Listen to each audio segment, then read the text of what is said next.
All right. So we're doing a book review. This is one of the 5 books that I picked to read and review for January 2026.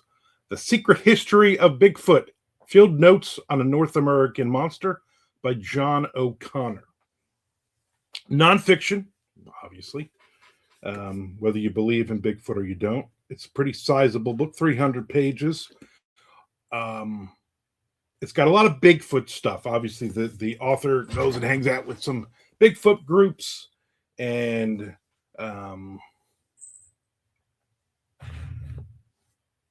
do they see a Bigfoot? Do they capture a Bigfoot? I'm not going to ruin the book for you. No spoilers here. Um, I will tell you, there's some interesting stories. There's some interesting people and characters you meet along the way. The author has a really good sense of humor, so there's a lot of humor in it. Um, he makes fun of himself a lot, which is always good. I hate reading nonfiction where the author is just so in love with themselves. That kind of annoys me. This guy is like, I'm getting too old for this. Oh, my cat's sneezing. I'm going to tell you some of the things that I did not necessarily like. He delves into politics a lot. He delves into I'm just going to say that there's a lot of political stuff in this book too that some of it I'm like, I'm not sure that it even belongs in a Bigfoot book. There's also a lot of birds. This guy likes to look for birds. So there's every time he goes into a new set of woods, he tells you about the various birds he's seeing, and he talks to bird people, whatever they're called, the birders. I don't know. These people are called Bigfooters, not birders, Bigfooters. So he talks to a lot of Bigfooters. He talks to a lot of people who are into birds. I'm sure somebody will say, "Well, that's called whatever." Yeah, exactly. I don't know what it's called. I'm not a bird person. I look outside. I'm like, I think that's a crow. It sounds like a crow. Oh, I think that's one of those Canada geese. That's not supposed to be here right now. They're supposed to be in Canada. Anyway, so there you go. The Secret History of Bigfoot. It's real or not. Why do we want to believe? And I think so. The author comes from the idea of I don't know if I necessarily believe there's Bigfoot, but there are people that do. So let me kind of see what their points are, valid or otherwise. I'm going to be honest with you. You're going to meet a handful of crazy people in this. You're going to meet a handful of people who sincerely believe they've seen Bigfoot, who sincerely believe that Bigfoot is out there, and they've devoted their lives to finding and Bigfoot once and for all.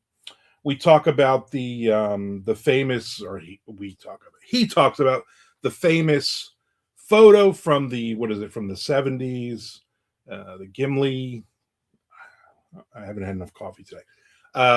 That photo, they actually go back to the place where it was originally photographed and try to recreate the photograph, kind of debunk it or say, hey, this really is a 8-foot Bigfoot, like everybody says. 8-foot Bigfoot. And it's interesting. It's interesting because he's on the fence of, again, do we want to believe? You know what I'm saying? So he's like, I would love to see the proof. I would love to see that this is a real thing. And, he talks about, which they do in these books. I've read several of these over the years. All of the new species that have been found, all of the new creatures that we didn't know existed, that we found in the deepest part of the ocean or in the darkest forests. So there's a lot of that. There's a lot of it's a 300-page book. It's a decent sized book. It's easy to read. He uses a lot of big words. Like, this dude is well educated, and he's going to learn you. You know what I'm saying? He's going to use some big words in this one, but not distracting enough where you're like, I don't even know what the hell he's saying. Like, as a reader and a writer, I'm reading this and I'm like, He could have just used a couple of simpler words here, but you know what? It's fine. It's part of the charm of the book, right? It's part of being a Bigfooter, I guess. So there's a lot of there's some neat stuff in here. There's things that I learn. For me, reading nonfiction is about learning about people, places, events, things that I don't necessarily agree with, or things that I agree with, or things that I thought I understood and I don't understand. Did I learn anything completely brand new about Bigfoot in this? No. But I did learn that there are a lot more people out there that are doing this for a living than I thought. He talks about the, what is it, Finding Bigfoot show. I love watching those Bigfoot shows on TV. My wife absolutely hates them. She's like, "Don't watch those things when I'm in the room," and I'm like, "Not a problem. You go to work a lot of time. I can watch all my Bigfoot shows I want." Um, to me, they're like ghost shows. It's the entertainment. It's not that they're actually ever going to find a Bigfoot. Um, you always watch shows like that, and then you read books like this, and there's always that person who's like, "Oh, there's a snapped twig. That's a Bigfoot. A Bigfoot is here," even though there's like, I don't know, 4,000 grizzly bears in the area, even though there's squirrels, you know. But everything is automatically a Bigfoot. Every noise is automatically a Bigfoot, you know. And there's like, oh, there's that's like the sound of a Bigfoot. I'm like, or it's a coyote. Oh, the Bigfoots are knocking, or it's a woodpecker. So there are. I'm trying to say this. I'm trying to say this. If you believe in Bigfoot, that's great. I don't believe in Bigfoot. I'm just going to say it. I don't believe that Bigfoot is out there until you show me Bigfoot. Until you say, "Here's a body. Here's some poop from Bigfoot. Here's more than these weeds have been knocked down. So this is where the Bigfoot's sleeping. Oh, this is a track, you know." But it's not a grizzly bear. I can tell, and blah blah blah. And so there's one guy that he interviews in this book that I've seen on all of the shows. So he's on all of the Bigfoot shows. He's on all of the Proof is Out There, that show. I love that show. All of the ones from the History Channel. I'm not sure why it's the History Channel anymore. Anyway, this guy is a believer. Everything is a Bigfoot. Automatically, everything he sees is obviously. It shows you definitive proof that it's a Bigfoot, even though it never is. And then there's the other guy here, Meldrum. I know his last name. Actually, me and my daughter, year before, we went to the Bigfoot conference in Ocala here in Florida, because at the time I was going to write a nonfiction cryptid book for a Florida publisher. And one of the cryptids in Florida is the skunk ape. And so I was like, you know what? Let's go to this thing. I dragged my 20-something-year-old daughter with me, who absolutely made fun of the whole thing and could have gotten us killed because everybody there was carrying guns and wearing camouflage. And there was also a couple of marijuana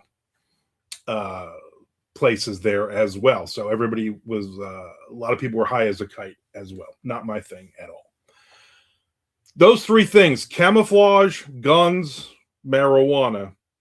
And then her basically goofing on everybody. That was not good. I won't ever bring her back. And I hope she's watching this. Meldrum was there, and he basically was a great guy, breaking it down like, okay, there are 12 spots in Florida that Bigfoot or skunk ape could be living. And there should be an average of 6 per family. So there's 78 Bigfoots in Florida. I still remember that. 2 years later, I still remember that number. I asked my daughter, I said, "Do you remember how many Bigfoots are in Florida?" And she's like, "I have no idea," even though we were both sitting there watching the guy. It was amazing that there were a couple thousand people there. And so I bought a t-shirt. And so I should have worn my t-shirt today. Damn it. Ugh, I'm so mad at myself right now. I'll wear my t-shirt on another video and make pretend that I did this book review. Anyway, The Secret History of Bigfoot. Is it really? Are there any secrets in this book? No. I mean, it's a catchy title. I don't know if it really. The New York Times, though, did say this was strikingly original. I agree.